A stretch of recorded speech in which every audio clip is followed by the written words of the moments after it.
Mas maayo nga mga saad.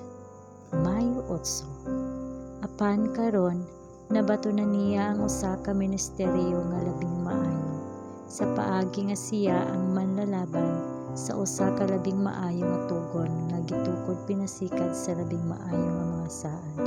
Mga Hebrehanon Kapitulo 8 versikulo 6. Ang mga Israelite espesyal nga gisugo nga dili pagkalimtan ang mga sugo sa Dios sa pagsunod diin sila makakaplag og kusog ug panalangin. Ilang nasaksihan ang pagmantala sa balaod diha sa makalilisang nga kahalamdon ug nangurog sa kalisang atubangan sa bukid, ug bisan pa niana pipila lamang ka semana ang milabay sa wala pa sila makalapas sa ilang pakigsaad uban sa Dios o miyukbo aron sa pagsimba sa usa ka linilog nga larawan.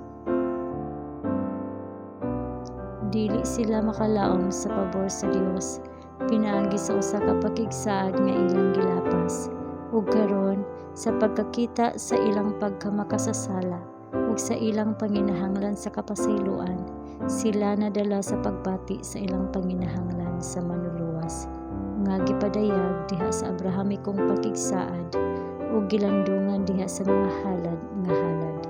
Karon pinaagi sa pagtuo ug sa gugma sila gigapos ngadto sa Dios ingon nga ilang manluluwas gikan sa pagkaulipon sa sala. Karon andam na sila sa paghatag og bili sa mga panalangin sa bag-ong pakigsaad.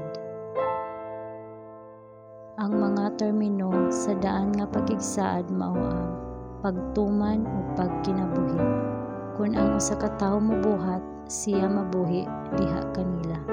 Ezekiel Kapitulo 20 versikulo 11 ug Leviticus Kapitulo 18 versikulo 5. Apan tinunglo siya nga dili mo pamatuod sa tanang mga pulong niini nga balaod sa pagbuhat kanila. Deuteronomy Kapitulo 27 versikulo 26.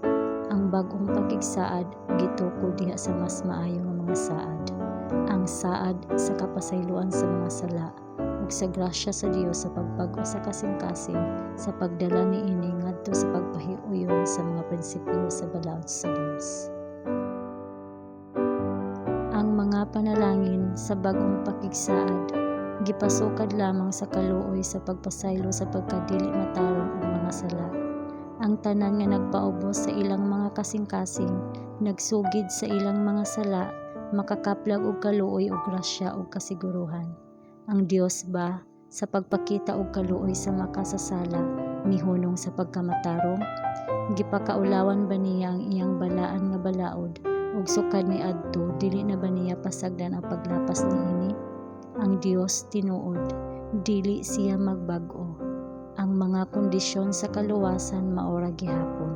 Ang kinabuhi, kinabuhing dayon para sa tanan nga motuman sa balaod sa Dios. Ubos sa bag-ong pakigsaad ang mga kondisyon diin ang kinabuhing dayon maangkon sama ra sa ilalom sa daan. Hingpit nga pagsunod. Diha sa bag-o ug mas maayo nga pakigsaad, si Kristo nagtuman sa balaod alang sa mga malapason sa balaod. Kung sila modawat kaniya pinaagi sa pagtuo, ingon nga usa ka personal nga manluluwas. Diha sa mas maayong pakigsaad kita nahinluan gikan sa sala pinaagi sa dugo ni Kristo.